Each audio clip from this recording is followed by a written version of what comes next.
And like my my dad was a violent alcoholic. He used to beat me mum up, and she used to cry for me to come and help her. And I would freeze with fear, and that left me How feeling. old were you then? 4, 5, 6, up to about the age of 7, when Right. mum and dad split up, and my dad moved out. Yeah. So it's quite a formative age, and so I believed I was a coward, and I dreamed of not being a coward, of being someone brave and strong. As I said, I wasn't one of the tough, naughty kids, you know. I was nothing, and I dreamed of being something. So that's where that dream of being a Royal Marine came from. And then when I passed out, although it was an impossible dream for me at one point, you know, being told at 13 you're not what we're looking for. We had a careers fair when you take your options, and I went straight up to there was a Royal Marine recruiting sergeant there.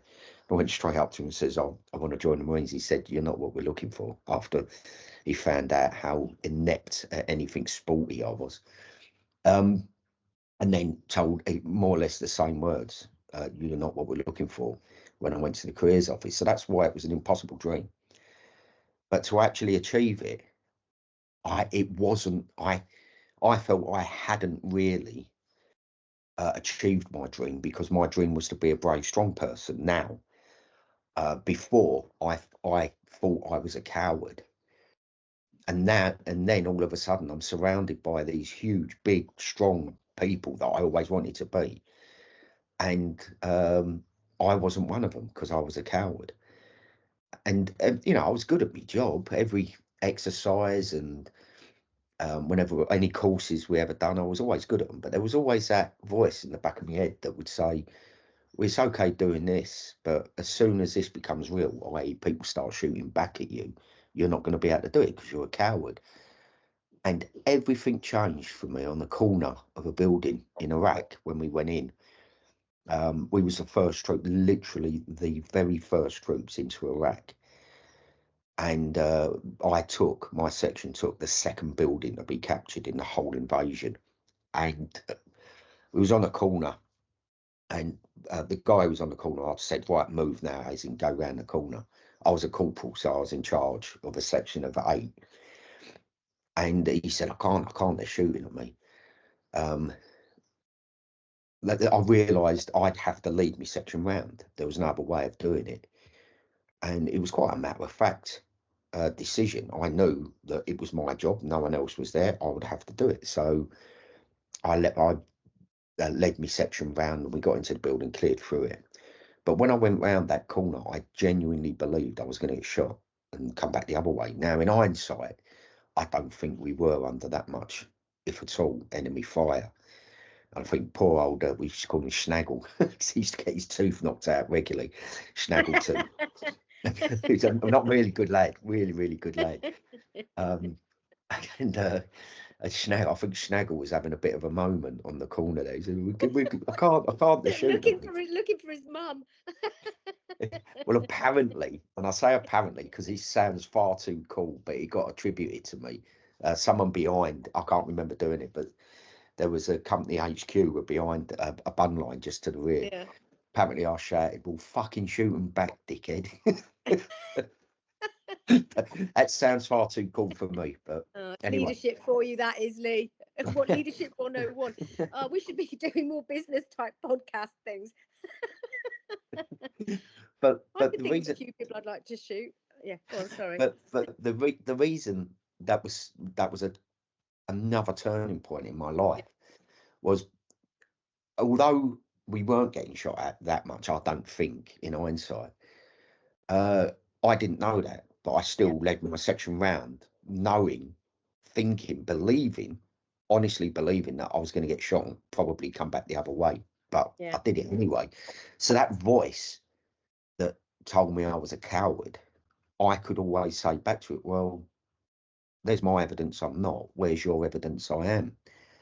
And it changed. Everything changed for me from that point onwards. When everybody suffers from imposter syndrome of, you know, some description.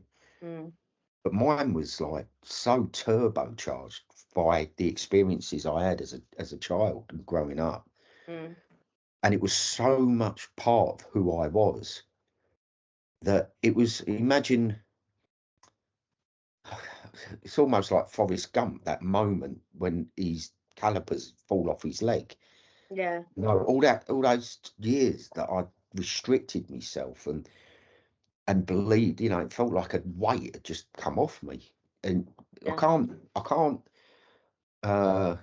explain how important that moment was, really.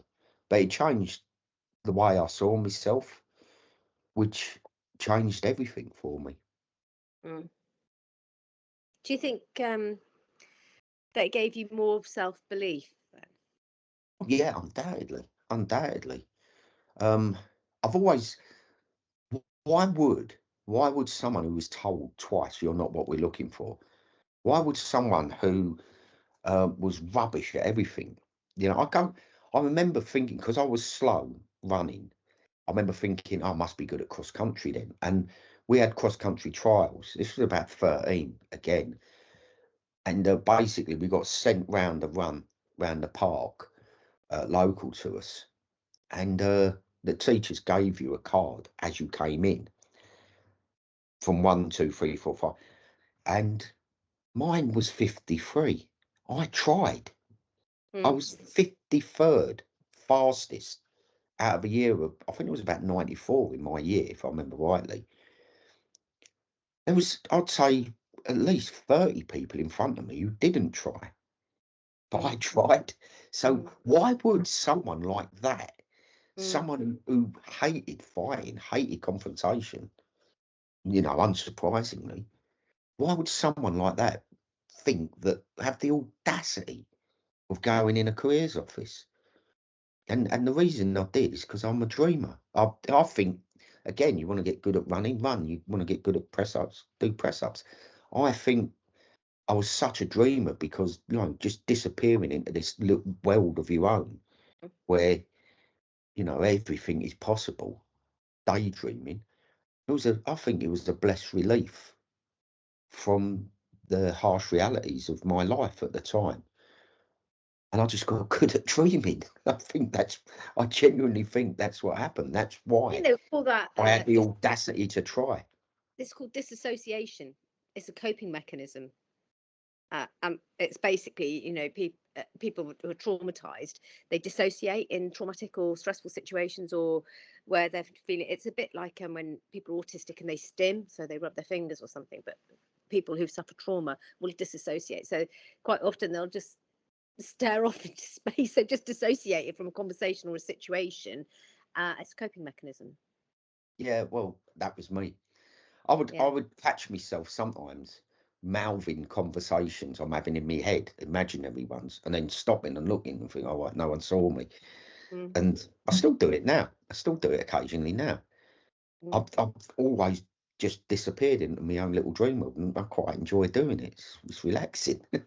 I think it comes across in your book because it, you know, it's a very thoughtful book. It's very funny. I mean, it's you know, how would I describe it? It's like somebody you've got such a clear voice. So if I'd never met you before and I read your book, I reckon if I had a conversation with you on a train, I'd probably think it was you. It's a very distinctive voice, and it's such a Well, I've only got one leg, Liz, so it's, you know, it's a bit of a giveaway, isn't it? Listen, I work in limb salvage. I've got loads of people with just one leg. You're nothing special. All right, yeah, sorry. So, you know, but it's true. I do see people who only have one leg every day, and I see people who are faced with having only one leg, and they, you know, yours was traumatic and nothing to do with diabetes, which is what I work in. And some of the people that I have, they've been clinging on to these diseased, horrible limbs that give them nothing but trouble. And then when they lose their leg, it's almost like it can be a relief for some of those people. They've had years and years and years of treatment and difficulty, antibiotics, infections, hospital stays. But for you, it was very traumatic. But I think the end point is similar. You're still facing the same disability, but having come at it from a completely different path. So I had somebody yesterday faced with the possibility that they might be losing their leg. And I thought, wouldn't it be useful for those people in that situation to speak to somebody who has lost a limb? So what would you say to somebody who was facing limb loss? I mean, yours was traumatic, so yeah, I take that. But what would I get it all the time, Liz. I get it all the time. People reach out to me all the time, and I give them my phone number and say, give me a call. I have to be careful because, are you aware of acrotomophilia? Yes. Yes, it's a real thing. So, so You I have been questioned. You have become much more attractively. There's so when people Say start. it again. What is it? Acrotomophilia. Acrotomophilia. Someone who's sexually turned on by amputees. There we go. But it's a real thing. So occasionally, a lot of people reach out to me. Yeah, well, no, I get people messaging me, but as soon as they start asking for photos, I'm like, yeah, cheers, thank you. So once your OnlyFans site, that's it. Yeah, I know, yeah. But once I've filtered out the perverts, I do get people reach out a lot, and I'll give them my phone number and get them to call me, and the first thing I say to them is, it ain't that bad. You know, you get a prosthetic leg. You know, I'll find myself stood absolutely paralytic in the middle of a field, listening to the Wurzel singing I'm a cider drinker, thinking that the universe has just come together for me. You know, those moments, those perfect moments. I'm thinking, I've only got one leg, so, you know, it ain't, I'll be walking up on the moor. I've climbed Kilimanjaro with one leg. It isn't the end of everything. It's not even in the world of military amputees. A single below knee amputation is very much seen as a bit of a paper cut, and it is. It ain't. Life ain't that difficult.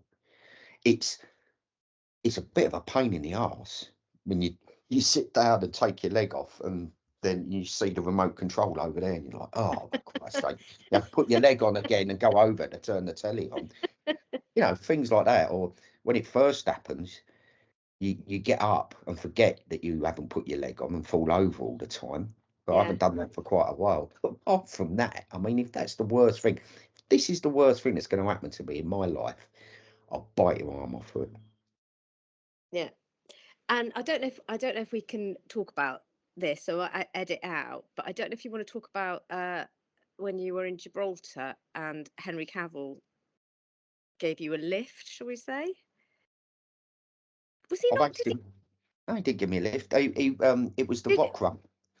Yeah, so did Henry Cavill. Did you not go out afterwards and have to get this home? No, I didn't get. No, well, you can walk everywhere in Gibraltar. No, we I think. Were you not? Maybe I've heard that story wrong. No, we went out. So we've done the rock run. Yeah. And this is quite. So this is probably that was the October. I lost my leg in the January, so this is the same year.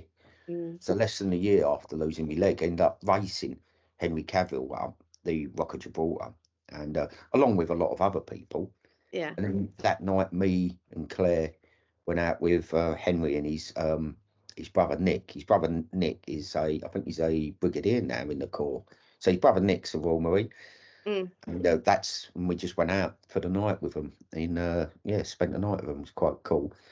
In fact, they said to Henry Cavill, because the joke was, he was Superman at the time, and Superman is the second hardest man in his family because his brother's a Royal Marines commando, right? Claire actually said to Henry, she said, when you said you wanted to be an actor, were your mum and dad disappointed? She said it in all sincerity, so she weren't like joking. And he turned around and we went, no, why would she be? She went, well, your brother's a Royal Marine. His brother Nick spat his pint out laughing.